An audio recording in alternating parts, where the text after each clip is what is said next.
Blue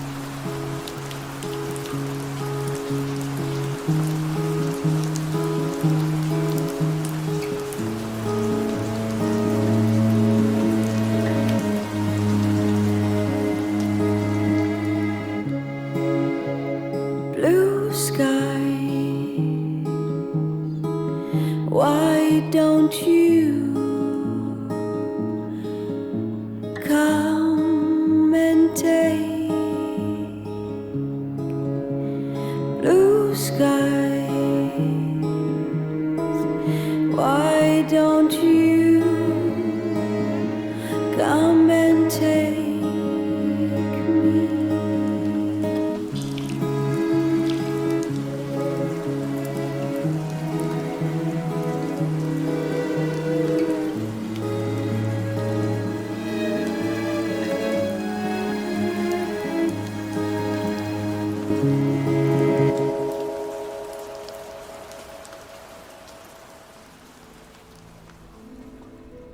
Just to give you a little bit of background about what to expect today, the sessions involve about a 20-minute chat time, so we're going to talk for 20 minutes and then we're actually going to do your session. The most important part is actually changing the way the brain thinks, feels, behaves and responds. We're going to work together for 8 weeks. I'm going to be your personal coach for that 8 weeks. The goal would be is to really calm your brain down and actually get you into a place of being neutral so you can cope with it. Have you been to other therapy before in the past? I've been to psychologists a few times, a counsellor a few times. How'd you find that? Not so good, really. I didn't like going over it again. Okay. Yeah.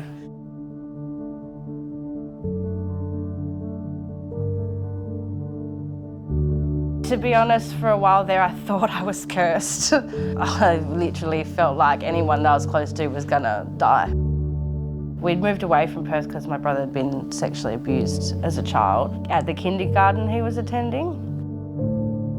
Then my dad was in a car accident. He couldn't go to work anymore. He became addicted to morphine. He brought a lot of guns and stuff into the house. My dad had stuck the gun behind him and as he pulled it out, it accidentally went off and hit Luke as he was running up the driveway. He got shot with a .357, which is like one of the most powerful handguns in the world. It was mercury-tipped bullet as well, so he was mercury poisoned. He was only 19. It was like a good couple of years of him recovering in and out of intensive care in a hospital and stuff. This took a massive toll on his mental health. I started using drugs at about 15, like heavy drugs, so I didn't really stop to think about anything. I was working at the Courier and I was on my way to work and my brother Luke called me and he'd just found our eldest brother Jason dead in the lounge room from a heroin overdose. Yeah.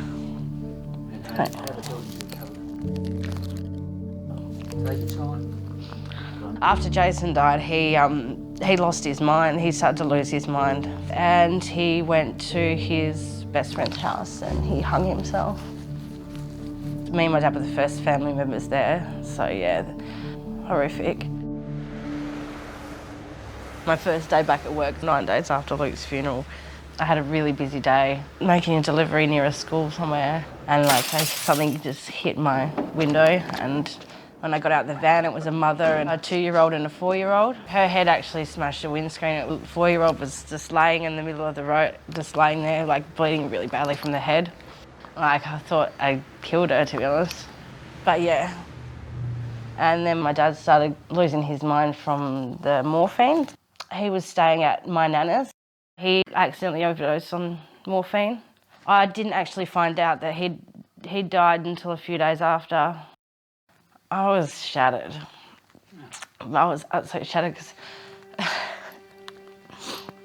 sorry, me and my mum had just spoke the weeks before about talking to Dad about, you know, what was happening to him and coming off the morphine. It was just me and Mum for a really long time, but her health was going downhill. And then on my son's 5th birthday, she was supposed to meet me at my house with his birthday cake when I got home. I got home and she wasn't there, and I thought I had to pick up my partner from work later on, so I thought I'll just, when I pick up Greg, I'll go past and just say, oh, what's happened, you know. So I picked up Greg from the train station and we went past her house and no answer at the door, so I went round the back, and so I got Greg to rip the fly screen off, and as soon as I put my hand through the window, I felt her there, and God, you know, she's gone. And our son was in the car at the front. So I sort of said to Greg, just go take Isaac and just have his birthday. Everyone else was not coping so much that I didn't feel like I had time to. I hide everything really well. Like, I've learnt to have this wall or this like fakeness of like not letting anyone see that there's anything wrong.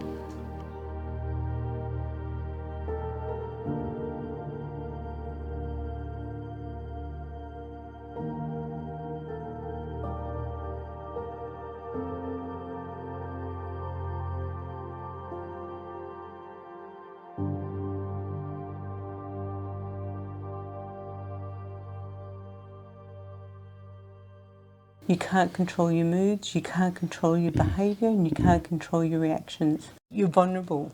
Yeah. We've got 8 weeks of work together. Today's session is all about a technique that actually stops the brain from accessing that memory. Yeah. And so when you're triggered, it doesn't go back into that memory file. Do you feel anxious? Angry. Angry? Probably more at myself. You know, poor memory. Can't recall things. Can't retain information.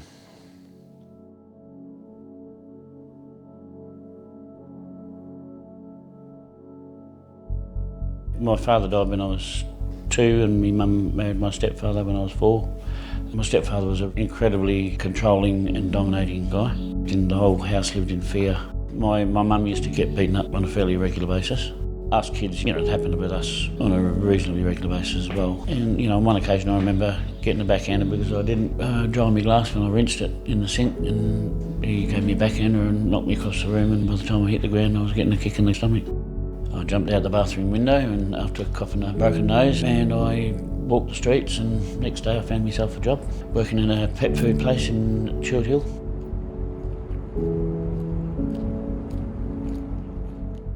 From a young age I always struggled with, I remember having suicidal thoughts at about 8 or 9 years old. Always struggled with not feeling like I belonged in this world. And so I became really angry, and my way of dealing with it was to become angry and violent myself. I found what I thought was a solution. It was alcohol. It dulled the pain, it pushed everything down. I didn't have to think or feel. I started doing armed robberies to support the habit. I went to jail when I was 19. And then I went to jail again when I was 29. When I got out, started drinking, and the next, I think it was about 8 years, I drank and drugged uncontrollably, lived on the street, lived in cars, lived in squats. I hit rock bottom. I made the decision I was just going to use until I died. I went to court, got 3 years in jail, started working the program, I've stayed clean since then. It's now 21 and a half years, and all through the 21 years I've been clean, I've struggled with depression, anxiety. I get triggered really easy back to childhood, and it just eats me up. In the last 3 or 4 years it's got really bad, and 6 months ago I put a rope over a tree in the house where I was living, and I've had some really serious thoughts of suicide, you know. I was in a road train. I was in one of my really bad states, and there was another road train coming towards me, and I had some serious thoughts about driving my truck head on into, and if I could have done it without hurting another person, I probably would have, you know. This stuff has worn me down over my life, and I'm tired, you know. I'm tired of fighting my mind and fighting the feelings.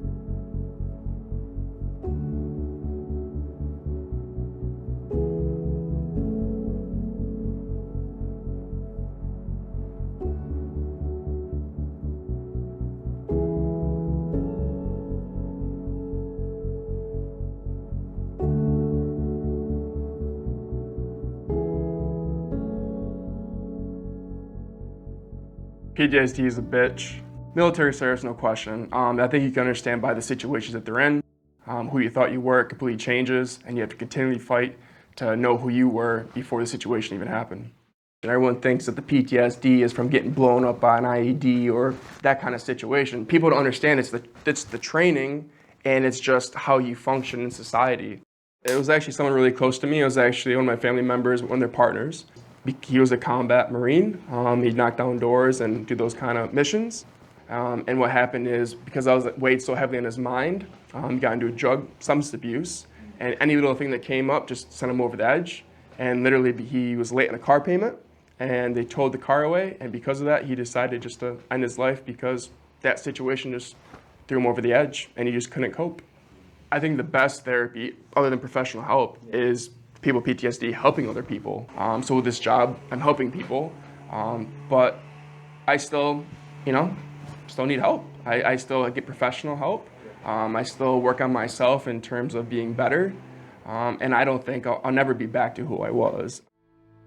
2010, our ship was called to set up the landing crew. I was called to do a medical convoy with 7 other individuals, and I just wasn't ready for the amount of mass death. My lieutenant, asked me if I knew what that smell was, and I said no, and he said it was burning bodies. So what we did is we told the Haitians not to, burn the bodies, so they started throwing them in the water, and we had to take those bodies out of the water and put them in body bags. So I was going to see my girlfriend, and literally there was a fire, and it was that same type of smell that was in Haiti, and it just completely set me off. From there, I just went into psychosis, essentially, and I had about 4 months I was there, just completely in my bedroom, just trying to recover and make sense of the world.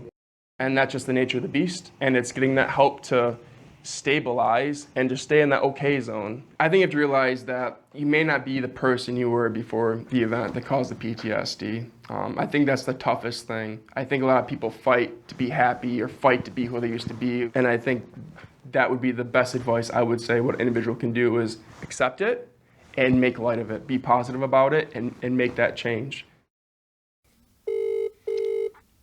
Sorry. Hello, Gavin. Hi. You ready for your session today? Yeah, ready now. Yeah. Just tell me a little bit about how you're feeling. How you've been feeling over the last week? It goes up and down. Wave of depression at the moment with my children. Yep. It's one of those moments where I don't have a finish line. Okay.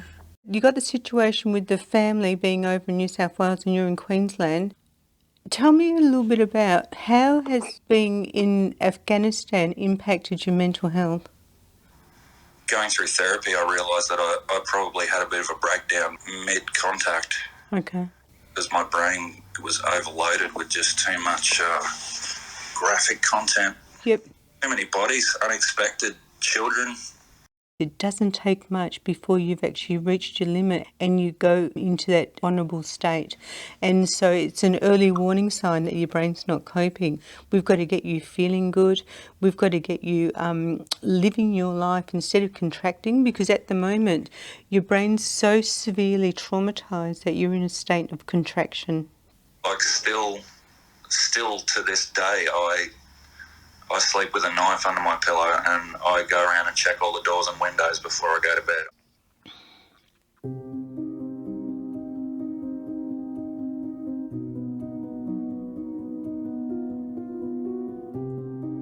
Growing up in quite a severe, strict Christian household that had fairly regular beatings from mum and dad, witnessing mum and dad constantly in big arguments and punch-ups. It was very physical, like plates, bowls.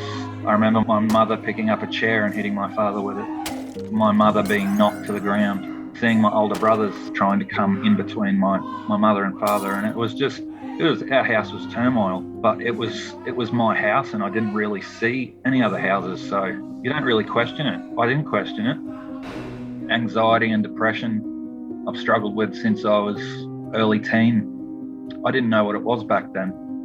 My parents would just say, stop being stupid, get over it. Being a parent myself, and now being a person who started to replicate what I saw in my house, that's what I've tried to explain it all away, really. saying, well, that's what my father taught me, that's what I saw in my house, but I'm a grown man, I'm an adult. But I'm starting to realise that my upbringing has got a lot to do with the way I am now. I'm trying to fix those things through educating myself and learning how to be a better father and learning how to discipline properly rather than use fear and use force. Coming home after Afghanistan, seeing the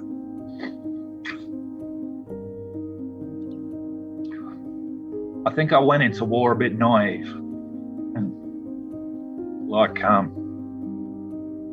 just not realising what men can do to each other.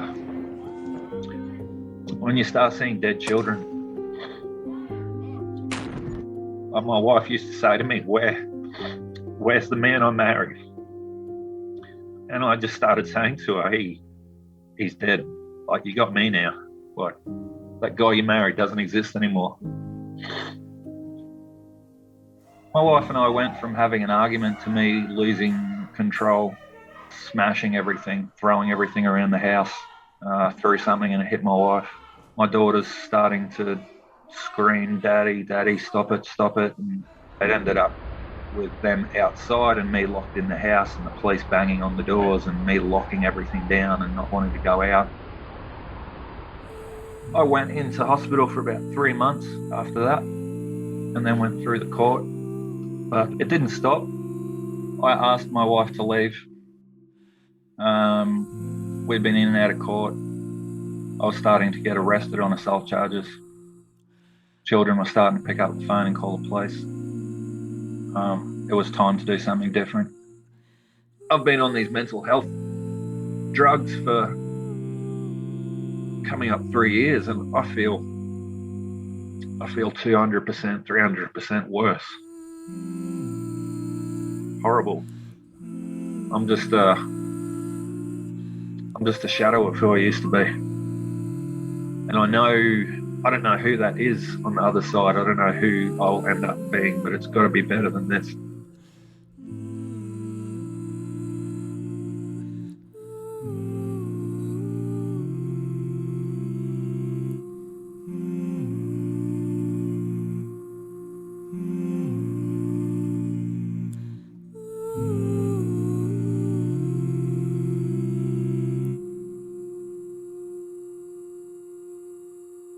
How are you? Hi Terry, I'm good. How are you? Come through. Thank you for coming. Thanks for having me. So a lot of people that I see, they may have had anxiety as a child, but as they got into adult life, they build up their confidence, they build up their self-worth, and then what actually happens is they get a trigger, and that's when it raises its ugly head. I never really get to stop and enjoy a moment. Okay. It's overthinking all the time. Yeah, and stress can be performance stress. The way your brain responds to your depression is by actually triggering off anxiety. So I think the trauma on the trauma, I've never quite gotten over it. As a child, I lived in a little bubble which was created by my paternal grandmother. She was a Holocaust survivor in Auschwitz. She unfortunately lost a child and a husband.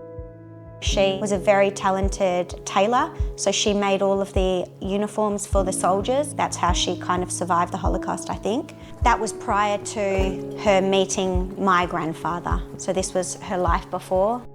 She wanted to shelter us from her trauma. I never really liked school or leaving my family or being away from my family. I never went to school camps, that sort of thing. I was very, very anxious to be away from my family. So I became very obsessed with my studies, and then I became very obsessed with my weight and body image. I was diagnosed with generalised anxiety, and I was placed on medication and refused to take it. I wanted to prove that I was strong and didn't need any help. When my nana passed away, that was quite traumatic in itself, watching her go through that. Then and I got married in 2017 in October. In April, I was told that if I didn't start putting on weight, I wouldn't be able to carry a child. We were planning on doing some hormone treatment. Before I started the treatment, I miraculously fell pregnant. It was a very traumatic pregnancy. I was extremely unwell. At the end of that scan, the sonographer said, you have a very sick baby girl. In that moment, my heart broke into a million pieces. I never ever thought that someone could experience so much pain in a sentence, one simple sentence. You either wait the next 2 or 3 weeks for her to pass naturally on her own, or you decide to terminate the pregnancy now on your own. Probably the most traumatic part of it all was sitting down for about 4 hours with my husband trying to take the tablets that would terminate the pregnancy. The tablets need 48 hours for the baby to pass, which meant that I would be delivering her the day after my 30th birthday. The delivery in itself was horrific. It was a 22-hour labour. So the next 2 or 3 weeks I was extremely unwell, and I saw a doctor who told me he thought I had something called Asherman syndrome, where basically you have a lot of scarring in your uterus after surgeries or trauma to the uterus, which causes you to not get periods and not carry children. I'm 31 years old and you're telling me I can't carry a child? My midwife, special friend, came to me at the age of 43 and said to me, I'm going to carry your child for you. She had the pressure of how precious this child was. She probably knew that I wouldn't be able to handle another loss. We got there. I still am desperate to carry a child myself, and I have not stopped treatment since. I have a major anxiety about pregnancies. Just freaks me out. Every issue, anything, my mind goes to the worst. It's a loss, it's a loss, it's a loss. I need to just get my head right.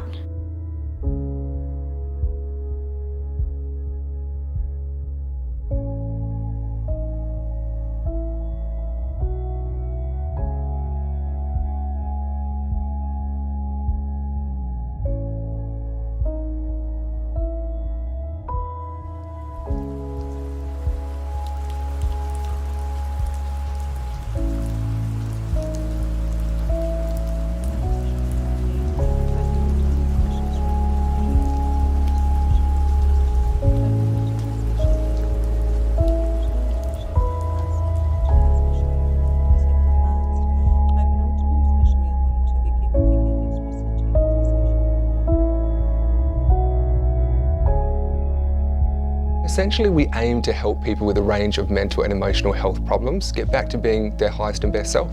We help them to create an internal space that is calm and peaceful, which then helps them to operate from a space of love and compassion rather than fear.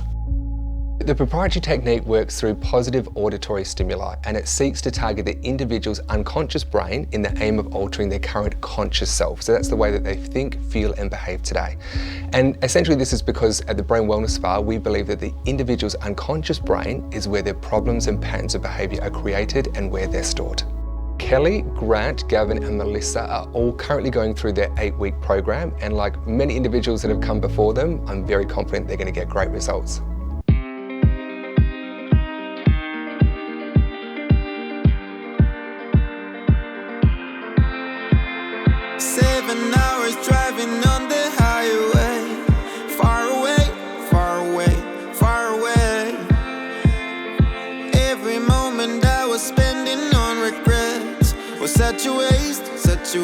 Such a waste. Look up to the sky and I got this relief inside. Then there's no need to hide. I'm going all the way up. I'm going all the way up. I'm letting go in my heart of everything that holds me down.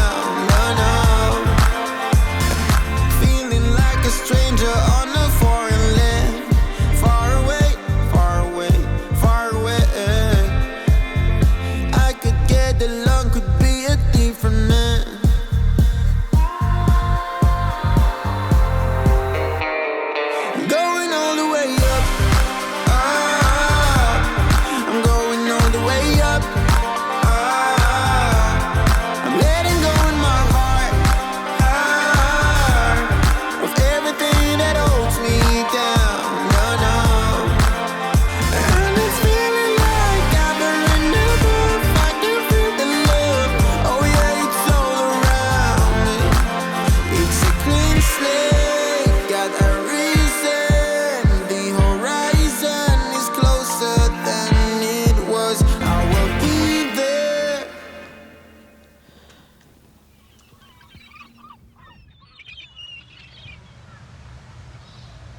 beautiful morning it is, and the last 8 weeks have just been absolutely mind-blowing transformation mentally for me. I feel lighter, I feel like I see a brighter future, I feel like I'm looking into the future more.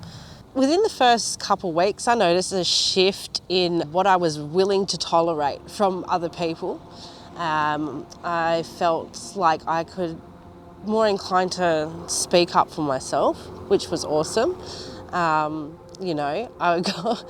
just discovered the whole idea of having boundaries, which was exciting. Then about halfway through, I think was the first time in, I would almost say ever, that I actually experienced feeling content. I had such a great weekend. I'd been going out. I went out so many places with my son. I had such a good time, and I came home that night and I just felt content. Yeah, really content. We only 5% use that conscious mind, so all of that stuff that's dug really deeply ingrained in you that you don't even realise is why you're feeling and thinking and behaving in certain ways, that just for that background noise almost to shift into a different voice or a different way of thinking is just amazing. Yeah, I feel 1,000,000% from the last time we spoke. I've stopped taking all my nighttime medication as well. I'm completely medication free at night. I've still got a little bit of depression and sadness because I'm not with my family. I don't think that's going to change until I'm reconnected with them. But I'm much happier with my life. I'm enjoying where I'm living. I've gotten out into the community, and there's a coffee shop that does live music Friday night and Sunday afternoon, and I've met some people there. And it's not only what Terry's doing with her therapy, it's how she's encouraging me and almost coaching me back into the community. I noticed from the first session that it switched off all of those arguing voices in my head that were trying to constantly solve everything.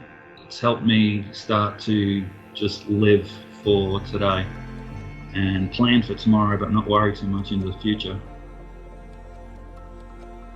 The biggest thing is I haven't had any thoughts of suicide in that time, which is massive for me. The first 4 weeks I was trying to work it all out because it's quite different what she does and the program and that. And so I was trying to work it all out, and I was pretty sceptical. But I can't deny how I feel, my scepticism can't push that to the side, I feel like I'm starting to connect with myself, and so that's pretty massive for me, Yeah, it's really changed the way I'm thinking and feeling. So when I feel these feelings of anger, they haven't been getting anywhere near as intense. And it's almost like I've got a bit of control over it now. I've got confidence that no matter what happens, I'm going to be okay and I can get through it. Like every time we go and see a new psychologist or a new counsellor, you've got to go through the whole thing again. Whereas with this, Terry has a brief outline, and we just work. She just works from that, so you don't have to dig it all up and go through it all again. And that's probably the best thing actually. You don't have to dredge through your whole past again. My PTSD was very silent. I kept it to myself a lot, and a lot of the outside world wouldn't have known the way I was. But honestly, I just feel so much better. I feel like I'm becoming my old self again. And I did lose myself for quite a while.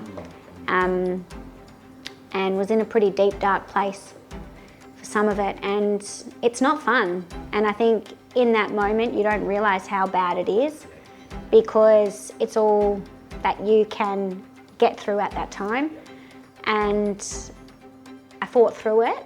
And I thought I was doing okay until this whole journey begun with Terry and the Brain Wellness Bar. And now that I look back, I really was not coping. I was surviving. Now I'm starting to live. For the first time in 3-4 years since this whole journey has begun, I think my excitement has overtaken my fear. And I feel like if and when My specialist tells me that I can carry a baby physically, mentally, I'm ready. I think we're at about 10 weeks now. The biggest difference is I'm out of my house every day. I'm starting to get some self-confidence back. I'm feeling much calmer. I'm actually feeling like I have a future. Starting to get away from thinking about my problems every day and starting to plan for what I want to come next. But the more I get involved in the veterans community and see how many people are helping and seeing how many people have helped me, I'd love to, once I'm at a point where I feel stable and I can start moving forward, start giving back into the veterans community, start offering my journey as something to help others who are at a point where they don't know what to do. Just to be able to show them the pathway of how to get from where they are to where I am, to try and help them not give up. Turning people from considering suicide to smiling and happy and loving life in 8 weeks. Well, 8 weeks is nothing. I can't believe there's such a big change in 8 weeks. Imagine 12 months from now. In the past, I've seen psychologists and been to counsellors, and it never took me anywhere, you know. I never felt like it changed me at all. But now I don't even get frustrated anymore. Like, I really don't. Like, it's just so great. Like, littlest things before used to really like set me off, and now I feel like it's just like, yeah, well, that's all right, whatever. The one main change that I feel has happened is that I am not held back by my emotions anymore, by my past, and I just don't feel burdened. Like, if you had asked me 8 weeks ago where my life was going to go or what it was going to be, I would have had no idea. I probably just would have told you negative things. But now I have so much clarity and I feel like I have a direction and I can see a future, and it was so worth it. Who wouldn't want to walk into a place, be greeted by Terry, have a quick conversation about how my week's been, clear up a couple of things if that's what I need to do, and then close my eyes and fall asleep, and then 8 weeks later wake up feeling amazing? Why wouldn't I recommend it? But then the actual sessions, I don't know how they work, but there is definitely something almost miraculous that happens. Like, before I started doing it, it wouldn't have bothered me if I dropped dead that day. Like, in fact, I welcomed it. But now, I wouldn't be dead for quids. Yeah, seriously.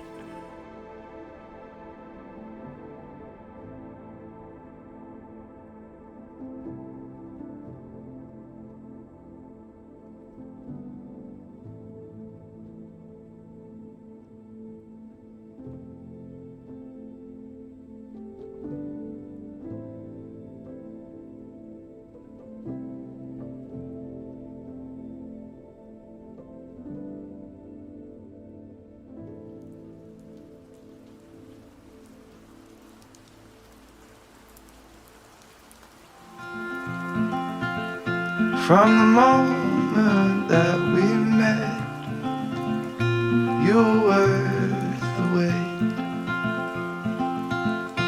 Oh, this could be the best thing that I'll ever know.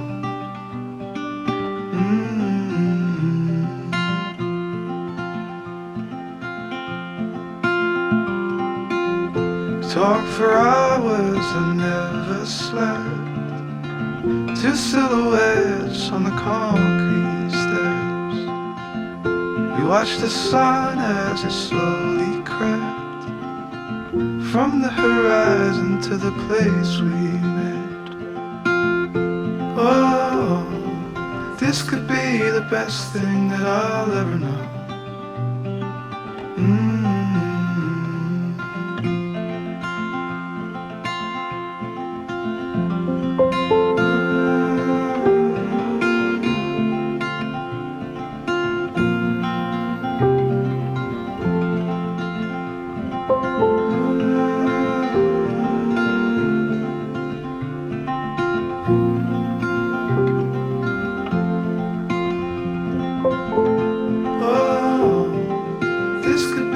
Best thing that I'll ever know.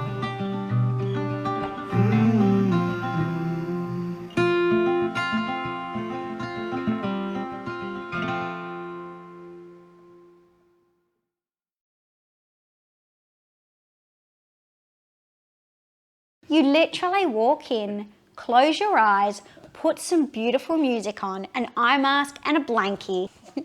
That's it. I mean, for me, there's no other treatment like it.